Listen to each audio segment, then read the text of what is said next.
नमस्कार। ब्रह्म विद्या के इस नए एपिसोड में आप सबका स्वागत है। हमने पिछली बारी ये जाना कि एक जन्म की साइकिल जब कंप्लीट होती है तो विज्ञानमय कोश या कारण शरीर या फिर कॉजल बॉडी इसके अंदर की ग्रोथ होती है और ये क्रम चलता है स्पाइरल मैनर में। मतलब कि जब एक जन्म ख़त्म होता है तो जो स्टेटस था, जो कॉजल बॉडी के अपना जो जन्म लेने से पहले का जो स्थान था, उसमें जितनी भी ग्रोथ थी, जो उसकी अपनी कैपेसिटी थी, उसके अंदर इम्प्रूवमेंट होती है। तो जब ख़त्म होते है एक जन्म तो कॉजल बॉडी के भी स्तर बढ़ जाता है, इम्प्रूवमेंट हो जाती है। जैसे कि बच्चा स्कूल में जाता है तो हर एक क्लास के अंदर अगर हम एक क्लास को, एक साल के एक क्लास को एक जन्म मान लें तो इम्प्रूवमेंट होती चली जाती है, नेक्स्ट क्लास में आ जाता है। ऐसी कॉजल बॉडी की भी इम्प्रूवमेंट होती है। कॉजल बॉडी वो है जहाँ पे सारे कर्म हमारे स्टोर होते हैं। कर्माशय बोला गया है इसको। सारे जन्म की यहाँ पे पूरी स्टोरेज होती है, तो हम उसको प्लेबैक कर सकते हैं। जो चेतना में अपने यहाँ तक पहुँच जाए, जो अपनी समाधि में यहाँ तक पहुँच जाए, जो अपनी चेतना को यहाँ तक उठा ले, वो ये सब चीज़ें देख सकता है। उसकी बात हम आगे आने वाले एपिसोड्स में करेंगे कि चेतना को कैसे वहाँ तक लेके जाना है। आज तो हम ये बात करेंगे कि ये विज्ञानमय कोश कॉजल बॉडी क्या है, बुद्धिक बॉडी क्या है, आत्मिक बॉडी क्या है और मोनैड क्या है, इसके बारे में हम पहले चर्चा करेंगे। तो कॉजल बॉडी भी एक बॉडी है। जैसे कि हमारा फिजिकल बॉडी, एस्ट्रल बॉडी और मेंटल बॉडी है, वैसे ही कॉजल बॉडी भी एक बॉडी है। ये भी विचारों से बनी हुई है, मगर यहाँ पे जो विचार होते हैं वो एब्स्ट्रैक्ट होते हैं। एब्स्ट्रैक्ट का मतलब सिद्धांतिक रूप में वो होते हैं, प्रिंसिपल के रूप में होते हैं। जैसे कि हम ट्रायंगल बोलें।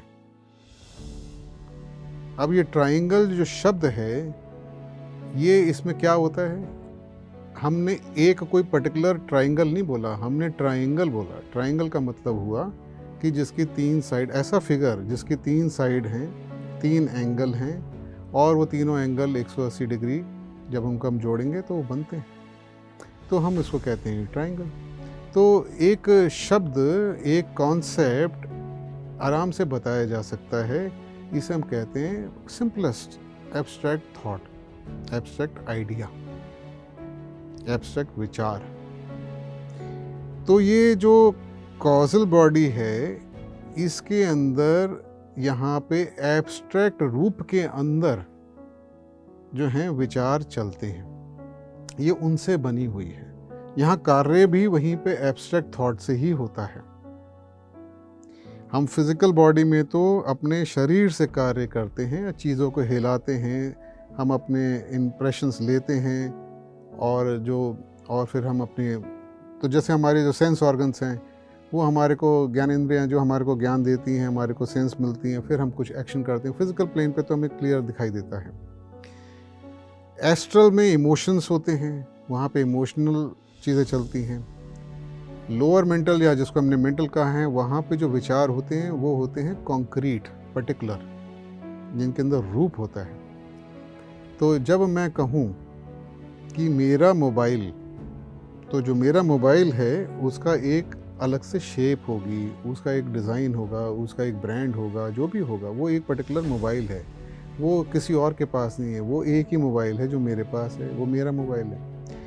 ऐसी मेरा जो रूप है, मेरा जो नाम है, जो भी है, वो जो एक रूप के साथ में, पर्टिकुलर रूप के साथ में जो जुड़ा है, इसे हम कॉन्क्रीट आइडिया कहते हैं, कॉन्क्रीट विचार। ये मेंटल बॉडी जो है वो इससे काम करती है।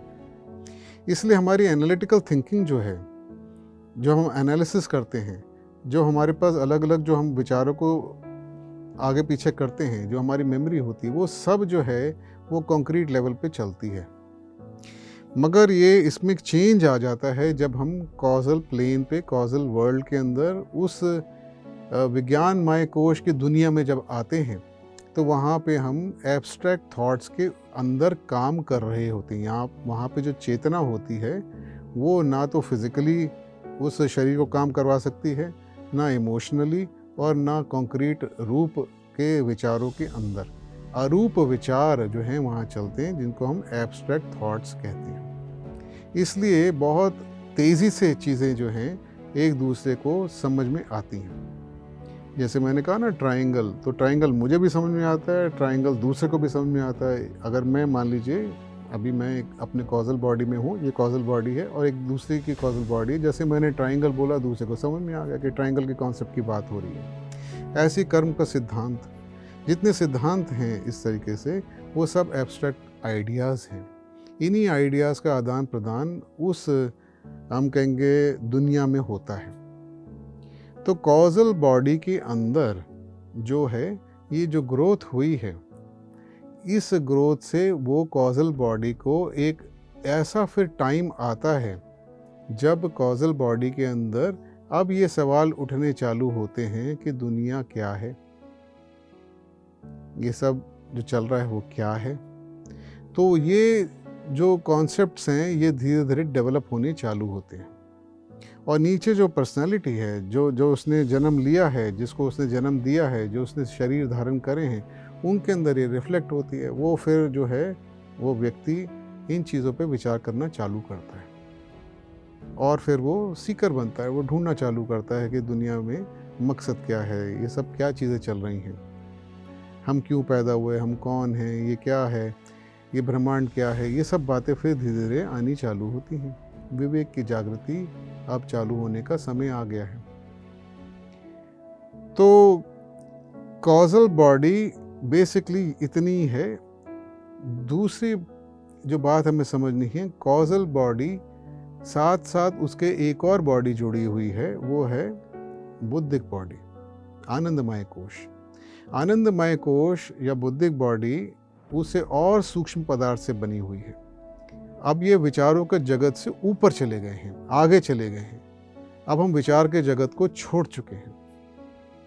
अब हम फिर से, क्योंकि ये थोड़ा कॉम्प्लेक्स होते आ रहा है मामला, मैं समझा देता हूँ। ये जो धरती है, ये जो फिजिकल प्लेन है, ये जो भूलोक है, यहाँ पे तो हम पदार्थ समझते हैं, ठोस, तरल, गैस, हम ये सब समझते हैं। यहाँ पे दिखाई देता है, ये शरीर भी दिखाई देता है कैसा बना है। इससे जब और सूक्ष्म जगत में जाते हैं, जिसको हमने एस्ट्रल प्लेन कहा है, एस्ट्रल दुनिया कहा है, वहाँ का जो पदार्थ है वो इमोशंस पे चलता है, वहाँ का इमोशंस एक्सप्रेस होते हैं। उससे भी जो हम और सूक्ष्म जगत में जाते हैं, वहाँ पे रूप के विचार चलते हैं, कॉन्क्रीट थॉट्स चलते हैं। वो विचारों की दुनिया में स्पेसिफिक थिंकिंग होती है। उससे भी जब हम सूक्ष्म जगत में और जाते हैं, वहाँ पे एब्स्ट्रैक्ट आइडियाज़ की जो बात होती है वो होता है। तो जो हमने अभी बात करी ना अरूप विचार की, वो वहाँ पे होती है। इसको हमने कॉजल प्लेन भी कहा है। तो ये जो कॉजल दुनिया है, यहाँ पे विचारों की दुनिया का अंत हो जाता है। और जब हम सूक्ष्म जाते हैं तो हम कहते हैं आनंदमय कोश की दुनिया में, बुद्धिक बॉडी की दुनिया में हम पहुँचते हैं। बुद्धिक बॉडी की दुनिया के अंदर पदार्थ की मात्रा बहुत कम हो जाती है, मटेरियल की मात्रा बहुत कम हो जाती है। चेतना जो है वो सर्वव्यापी हो जाती है, मतलब कि चेतना जो है एक्सपेंशन में होती है। यहाँ पे हम देखें करोड़ों अरबों जो हमारे बॉडी के सेल्स हैं, जो पदार्थ है, उसने चेतना को जकड़ा हुआ है। इसलिए हम पदार्थ की दुनिया को ही देखते हैं और समझते हैं। मैं शरीर हूँ, आप शरीर हैं। सारे जो चीज़ें पड़ी हैं ये भी कोई ना कोई उनका शेप है, कोई ना कोई सब्सटेंस है, कोई ना कोई ऑब्जेक्ट है। ये सब शरीर के माध्यम से हम पहचानते हैं। तो जिस अभी हम बात कर रहे हैं, जो कैमरा रिकॉर्ड कर रहा है, वो कैमरा भी एक ऑब्जेक्ट है। तो उसको मैं पहचान रहा हूँ कि वो भी एक ऑब्जेक्ट है, ठोस पदार्थ से बना हुआ है। पदार्थों की दुनिया जो है उसमें हम पदार्थों से ही वहाँ पे आंकलन करते हैं। जो कुछ भी रिकॉग्निशन है, जो कुछ भी जानते हैं, हम उसी के रूप से जानते हैं। मगर जैसे ही हम बुद्धिक जगत में आते हैं, इस कॉजल बॉडी के जगत से ऊपर जाते हैं और सूक्ष्म जाते हैं, वहाँ पर पदार्थ की मात्रा बहुत कम हो जाती है और चेतना जो है वो अपना पूरा एक्सप्रेशन देना चालू करती है। और पहला जो एक्सप्रेशन होता है चेतना का, वो होता है यूनिटी का, यानी कि एकत्व का। तो जो लोग अपनी चेतना को, अभी हमारी चेतना जो है शरीर और मन के अंदर फंसी हुई है। मन यानी एस्ट्रल बॉडी और लोअर मेंटल बॉडी, इसी के अंदर हमारी चेतना चलती है। बहुत पहले हमने बात करी थी कि अगर 7 फ्लोर्स हैं तो सबसे नीचे वाला फ्लोर जो है, अगर वो फिजिकल बॉडी मान लें, उसके ऊपर वाला फ्लोर हम एस्ट्रल बॉडी मान लें, और उससे ऊपर वाला फ्लोर हम लोअर मेंटल बॉडी मान लें, तो हम जो हैं इन 3 फ्लोर्स में घूमते रहते हैं। और सबसे नीचे वाला जो फ्लोर है उसके अंदर 5 खिड़कियां हैं। वो खिड़कियां हमारी सेंस ऑर्गन्स हैं, उससे हम बाहर के जगत को देख लेते हैं। मगर उसके ऊपर वाले फ्लोर में एस्ट्रल बॉडी के अंदर और मेंटल बॉडी के अंदर दोनों जो होते हैं, यहाँ पर कोई खिड़कियां नहीं हैं। खिड़कियां हैं मगर बंद हैं। तो हम क्या करते हैं कि हम लोग जब चीज़ों को देखते हैं तो हम फिज़िकल प्लेन पे ही देख पाते हैं, फिज़िकल दुनिया में ही देख पाते हैं, मगर हमारा विचरण जो, हमारी जो एक्टिविटी है, वो फिज़िकल, एस्ट्रल और मेंटल में चलती है, नीचे के 3 फ्लोर्स पे चलती है। और यही दुनिया हम जानते हैं। तो हमारी चेतना इसके अंदर ही चलती है। जैसे ही हम लोग और आगे सूक्ष्म हमारी चेतना जा पाती है, तो हमारी एंट्री होती है कॉजल बॉडी में। कॉजल बॉडी में एंट्री होने के अंदर पदार्थ की मात्रा ज़रूर कम हो जाती है, मगर इतनी कम नहीं होती है कि वो चेतना जो है हावी हो सके पदार्थ के ऊपर। तो हमारी जो चेतना है, जो व्यक्ति जिसको पतंजलि ने कहा है कि समाधि में चाहता है, पहली समाधि में जब जाते हैं, तो हम अपने तीनों जो नीचे के फ्लोर हैं, physical body, astral body, mental body को शांत करके, और हमारी चेतना जब जंप करती है और वो कॉजल बॉडी के अंदर जाती है, तो एक नया जगत खुलता है। उस जगत को भी जब वो पार करती है और वो जब बुद्धिक बॉडी में जाती है, बुद्धिक जगत में जाती है, तो यहाँ पे पहली बार एकत्व का भाव दिखाई देता है। क्योंकि अब पदार्थ बहुत कम हो गया है, तो व्यक्ति जो है अपने आप को पाता है कि वो जो चेतना है, जो अवेयरनेस है उसकी अपनी, वो बाकी लोगों की चेतना, बाकी लोगों के अवेयरनेस के साथ में एक हो है। एक उसको लगता कि हो गई है, हो नहीं गई है। उसकी चेतना का स्तर अब जो है वो अब जंप करके उस प्लेन के अंदर, उस जगत में आ चुका है। तब वो कहता है अहम ब्रह्मास्मि, मैं सब में व्याप्त हूँ। मेरी चेतना जितने भी पदार्थ हैं, जितने भी ऑब्जेक्ट्स हैं, जितने भी लोग हैं, जितने भी प्राणी हैं, जितनी जो कुछ भी है, उस सब की चेतना के साथ में मेरी चेतना अपने आप को वो पाती जुड़ी हुई। तो उसको ऐसा लगता है कि वो तो सबके अंदर आ चुका है। वो अपने सामने किसी व्यक्ति को देखता है तो उसके अंदर से वो उसको जानता है। अभी तो हम बाहर से जानते हैं, हम किसी को देखते हैं तो बाहर से देखते हैं। अगर हम छोटा सा उदाहरण लें, तो अगर हम एक फूल को देखें, गुलाब के फूल को देखें, फ्लावर को देखें, तो हम बाहर से देख के उसको डिस्क्राइब कर सकते हैं कि उसका साइज़ क्या है, उसकी शेप क्या है, उसका कलर क्या है, उसका स्मेल कैसी है, उसका मतलब हम पूरा का पूरा कुछ 2-3 पेज भर सकते हैं। मगर हम देख रहे हैं बाहर से। ऐसा व्यक्ति जब उस तल पे होता है चेतना के, जिसको हमने बुद्धिक जगत कहा है, और वो अपनी बुद्धिक बॉडी में स्थित होता है, तो वो उस फूल के अंदर होता है। फूल की चेतना के साथ में उसकी चेतना जुड़ी होती है, और अब वो फूल को अंदर से देखता है, जैसे कि फूल अपने आप को जानता है।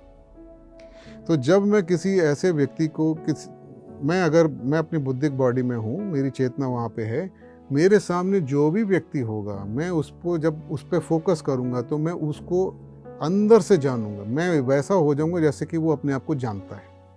ऐसा एकत्व का भाव हो जाएगा। जैसे मैं अपने आप को जानता हूँ, वैसा वो दूसरा व्यक्ति मुझे जान जाएगा, मगर मुझे नहीं पता चलेगा। वो तो बुद्धिक प्लेन में है, उसकी तो बुद्धिक चेतना बहुत विकसित है। वो मुझे जान रहा है जैसे मैं हूँ, मैं उसको नहीं जान पाता, क्योंकि मेरी चेतना जो है वो अभी भी लिमिटेड है फिजिकल, एस्ट्रल और मेंटल प्लेन पे, इन जगतों में ही नीचे के 3 फ्लोर्स पे ही लिमिटेड है। जबकि उसकी चेतना जो है वो 4th जो फ्लोर था, नीचे फिजिकल, एस्ट्रल, मेंटल और फिर कॉजल फ्लोर से अब ऊपर 5वें फ्लोर पे पहुंच गया है। वो फ्लोर ऐसा है कि वो सारे बाकी प्राणियों के फ्लोर्स के साथ में जुड़ा हुआ है। तो वो सब के दूसरों के भी फ्लोर्स में जाके और उनके अंदर से जाके उनकी फिजिकल बॉडी में क्या हो रहा है, उनके एस्ट्रल बॉडी में क्या हो रहा है, उनके मेंटल बॉडी में क्या हो रहा है, वो सब जान जाता है, जब जानना चाहे तो। अगर नहीं जानना चाहे तो नहीं। ऐसे व्यक्ति को हम कह सकते हैं अंतर्यामी। ऐसा व्यक्ति बहुत उच्च स्तर पे होता है आध्यात्मिक। ऐसा व्यक्ति अब दिव्यता को छू चुका है। ऐसा व्यक्ति अब मनुष्यता को छोड़ने वाला है और अब वो दिव्यता या दिव्य हम भगवान कह सकते हैं कि वो बनने की प्रक्रिया में काफ़ी हद तक आगे जा चुका है। अब जब वो सबको जान लेता है ऐसा, तो वो जो वैसे कहने को तो प्रिंसिपल ऑफ यूनिटी है, लॉ ऑफ यूनिटी है, हम जो बात कर रहे हैं हम सिर्फ बोल रहे हैं, वो एक्सपीरियंस करता है वन लाइफ को, तब वो कह सकता है सब एक है। जैसे शिरडी के साईं बाबा कहते थे ना, सब एक है। सारे लोग कहते हैं एक ही भगवान है, एक ही ईश्वर है।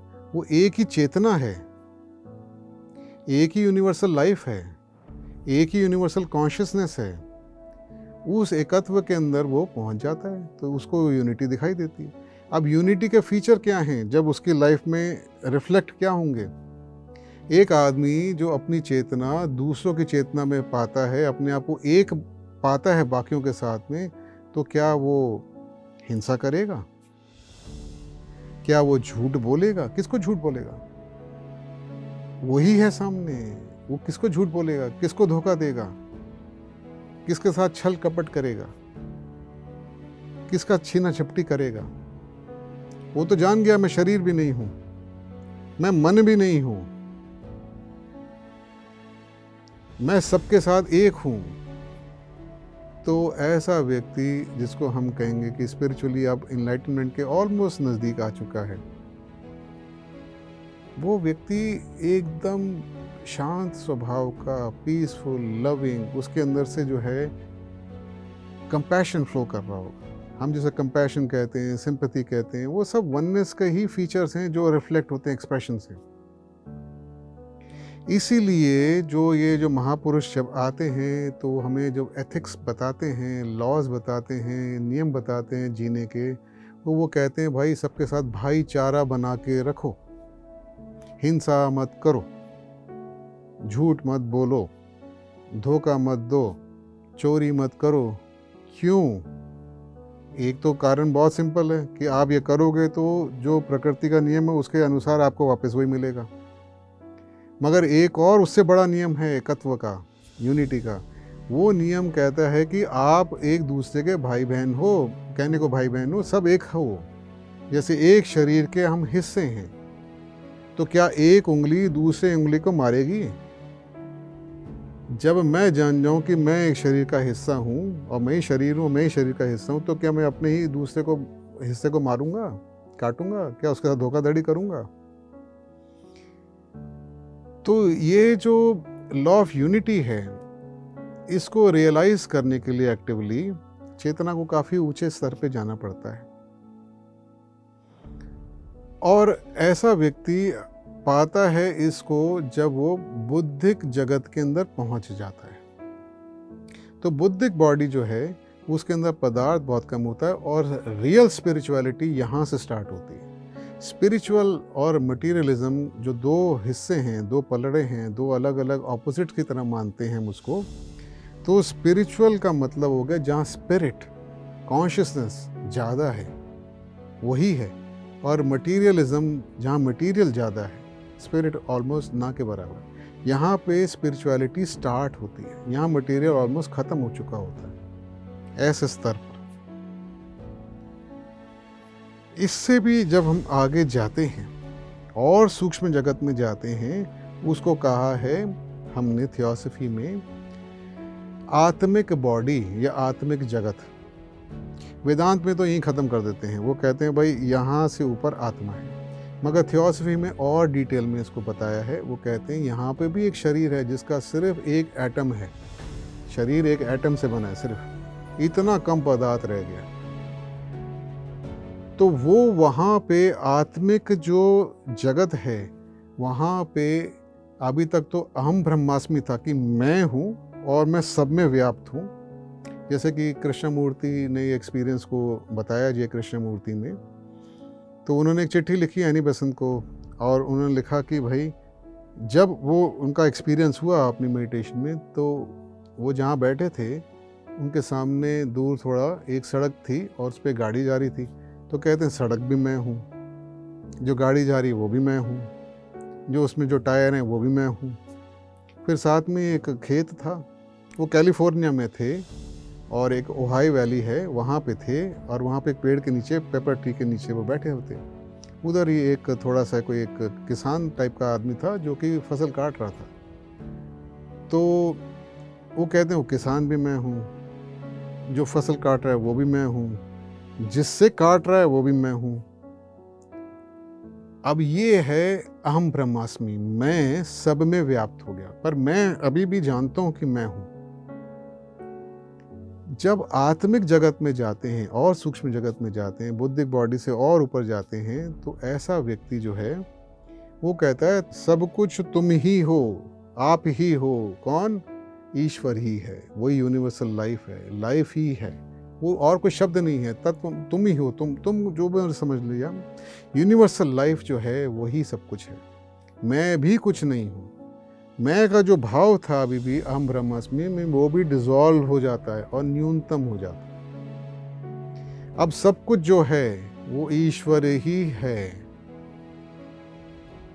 ऐसी चेतना की अवस्था होती है। अब हमारे पुराने जो हैं लोग जो हैं, जब कहते हैं कि हम जन्म लेते हैं, हमारा मोक्ष होता है, हमारा निर्वाण होता है, तो हम जो हैं ईश्वर में लीन हो जाते हैं, हम लोग वहीं पे उसके साथ जुड़ जाते हैं, हम खो जाते हैं। होता कुछ भी नहीं है, हम ऐसी अवस्था में पहुंचते हैं जहां हम हैं ज़रूर, मगर हमारे को लगता है कि हम हैं ही नहीं, अब सिर्फ ईश्वर ही ईश्वर है और हम उसके बहुत छोटे से हिस्से, हम उसी के साथ में सब कुछ साथ में जुड़े हुए हैं। मगर ऐसा व्यक्ति बहुत शक्तिशाली व्यक्ति होता है। अब सिर्फ एक उसकी स्टेज रह गई है, जो हम जिसको कहते हैं सेल्फ रियलाइजेशन तक पहुंचने की। ऐसे व्यक्ति को जो इस स्तर पे पहुंचता है उसको बोला गया है बुद्धिज्म में अरहत। और हमारे यहाँ पे जो शंकराचार्य थे, इन्होंने बोला परमहंस। ये स्पेसिफिक स्टेजेस हैं, ये एक आम जैसे हम नॉर्मल किसी साधु को बोलते परमहंस हैं, ऐसे नहीं। ये एक ऐसी क्वालिफिकेशन है, इसका सिर्फ एक ही है कि आप उस फ्लोर पे पहुंच गए हो कि नहीं पहुंचे, छठे फ्लोर पे। फिजिकल, एस्ट्रल, तीसरा फ्लोर था लोअर मेंटल, चौथा था हायर मेंटल या कॉजल, पांचवा था बुद्धिक, और अब छठा आत्मिक। ये वाले जगत वाले फ्लोर में आ गए कि नहीं आ गए? अगर आ गए तो आप परमहंस हो, आपको कोई जगत कोई बोले ना बोले, आप वहाँ पहुँच गए। तो बहुत हाई स्टेज है।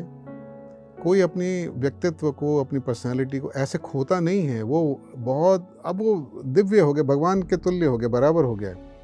ऐसा व्यक्ति जो है वो व्यक्ति बहुत ऊंची अवस्था में होता है और खोता नहीं है, वो बहुत पावरफुल होता है। इससे भी जब वो और सूक्ष्म जाता है और इस जगत को भी छोड़ता है और आगे जाता है, तो उस जगत को हमने मोनाडिक वर्ल्ड बोला है, जहाँ पे जीव आत्मा का खुद वास है, जहाँ से स्टार्ट हुई थी मनुष्य की जर्नी। ह्यूमन एवोल्यूशन यहाँ कंप्लीट होता है, ह्यूमन बीइंग की जो जर्नी है यहाँ पे कंप्लीट होती है। तो इसी कॉन्सेप्ट को हम थोड़ा सा और आगे इसके बारे में बात करेंगे, क्योंकि थोड़ा सा मुश्किल कॉन्सेप्ट है। इसको थोड़ा सा और डिस्कस करेंगे, डिस्क्राइब करेंगे अगले एपिसोड में। तब तक के लिए बहुत बहुत धन्यवाद।